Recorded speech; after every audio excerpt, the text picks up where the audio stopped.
The simple thing right now that's a rage in the world is, if you come to our ashram, all the people there who are physically immensely active eat 10 o'clock in the morning, 7 o'clock in the evening, 2 meals. How many doctors have been telling me that they will die of malnourishment, this will happen, that will happen, you must do this, you must do that. I eat only 1 meal a day most of the days. One big meal I eat and that's it. And doctors telling me, no, Sadhguru, the way you're traveling, this will happen, that will happen, you must eat at least once in 4 hours, something you must eat. I said, leave me alone, I'm doing fine. But now, a big university in America comes up with this called intermittent fasting. It's not nonsense, it's good, but they rediscovered something that we have known forever. Now everybody is saying there must be a 16-hour gap. Then all your ailments will go away. What the hell were we saying all these thousands of years? The simple thing is, there are many aspects to this, psychological, physiological. But now cancer is on the rise in the world. A cancerous cell is like a criminal in the society, all of us have in our bodies. Only if their concentration becomes more than what they should be, or they gang up and locate themselves in one place, they become like organized crime. There are pickpockets in Kochi, I'm sure. Hello? There are small-time criminals, individually operating in twos and threes.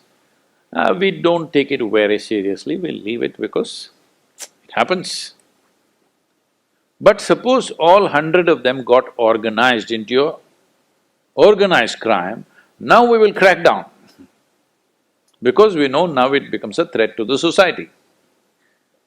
Similarly, cancerous cells are like this. Criminals, they're moving around, doing some damage. Their only problem is, right now, they're generally eating about 8 to 12 times more than what the other cells are eating. So if you just give sufficient break between one meal and the other, most of them will die because they cannot survive. This is something we've been talking forever, but now they've discovered it with $1 billion research.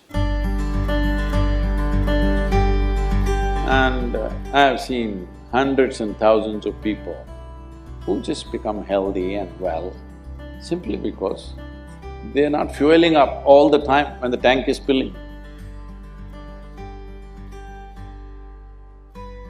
In the yoga center, all the time people are physically active. So everybody is very hungry by the time it's 3:30, 4 o'clock in the evening, they're extremely hungry. But we learn to live with that because empty stomach and hunger are two different things. Hunger means your energy levels start dropping. But empty stomach is a good thing. In the yogic sciences, today modern science also is coming in line with this. But what we know by our experience, you will spend $1 billion to come there. Because research is all about how many $1 million, that's how it is. Your body and your brain works at its best only when your stomach is empty. So we always make sure we eat in such a way, how much ever we eat, our stomach must be always empty within 2 to 2.5 hours' time maximum. So we go to bed hungry always. People think they cannot sleep. They can sleep. On an average, for 25 years on an average, I slept only 2.5 to 3 hours. These days I'm getting little lazy and sleeping anywhere between 3.5 to 4.5 hours in spite of the level of travel that I have. When I say level of travel, if I say my level of travel in the next few days, you will fall off your chair. Yes? Should I tell you? No, not necessarily. Because in the next 10 days, I'm in 5 different countries doing I don't know how many events, all kinds of events. So, you're able to keep this up simply because you don't overeat. It's very important. Everybody eats 2 meals. I generally eat only 1 meal, 4:35 in the evening, because I don't like to sit in front of the plate and worry about how much to eat. I like to eat well. So, 4:35 in the evening if I eat a meal, it's only next day. Is this enough? Am I looking okay? Hello? Because any correction and purification that needs to happen in the body, your stomach needs to be empty. It's very, very important. Otherwise, the purification on the cellular level will not happen. You pile up things and then you have all kinds of problems.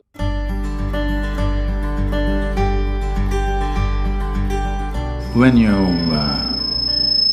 you don't touch the food, you do not know what it is. If food is not good enough to be touched, I don't know how it's good enough to be eaten.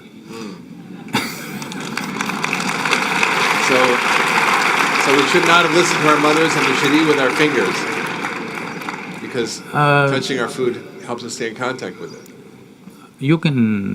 The cleanliness of your hands is entirely in your hands. The cleanliness of the fork is not entirely in your hands. This is true.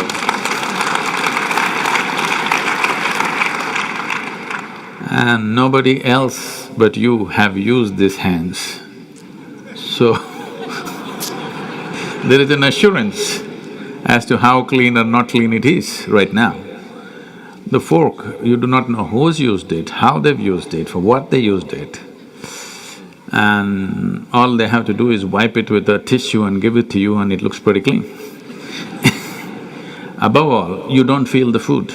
The first thing that's been taught to us is, if food appears in front of you, to hold your hands upon the food for a few moments, just to feel how the food is. If something appears on my plate, if I just feel this, I know what to eat and what not to eat, what I should not eat.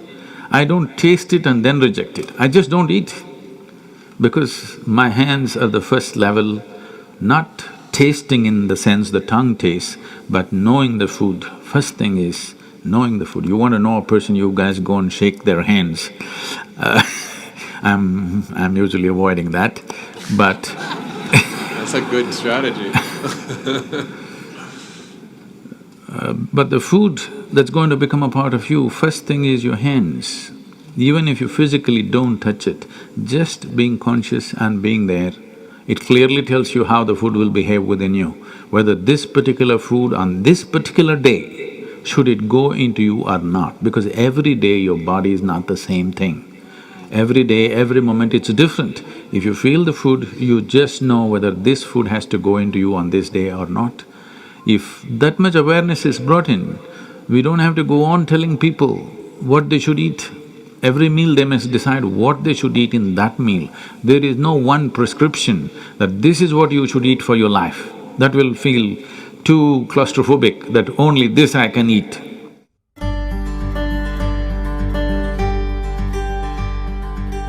Your selection of food and consumption of food also must happen consciously. More than what you eat, how you eat it is also equally important. When I say how you eat it, these are all live substances. Every one of them had a life of their own, whether it's a plant, animal, vegetable, every one of them had a life of their own. Now in some way, you're making food out of it, you must consume it with utmost gratitude. If you approach it with a certain sense of gratitude and reverence towards the food that you eat, when I say reverence, it may feel like too much for you, but I'm asking you, let's say we put you in a room and you had nothing to eat for 5 days. If God appears in front of you, what will you ask for? Food? So that's how important it is. You must understand the food on your plate is not just a substance, it is not a material, it is not a commodity, it is life. It is the life-making material for you. So you must treat it as such. Right now, when it's on the plate, when it's out there, it has no value, but the moment you consume it and it becomes your flesh and blood, now suddenly it's of immense value. Why do we live like this? It's very important, when it comes on your plate itself, you must treat it as a part of yourself. With great reverence, you must consume. Just the way you consume it, if you change that, food will behave very differently within you. This is what consciousness means. If people say, your consciousness has no impact on your life, only chemical structures have impact, I'm very sorry for them because that's not how life works. Human consciousness has a deep and profound impact on everything that we touch, especially the food that we are making another life as a part of ourselves. When we're doing such an act, it's very, very important we treat it with utmost gratitude and reverence.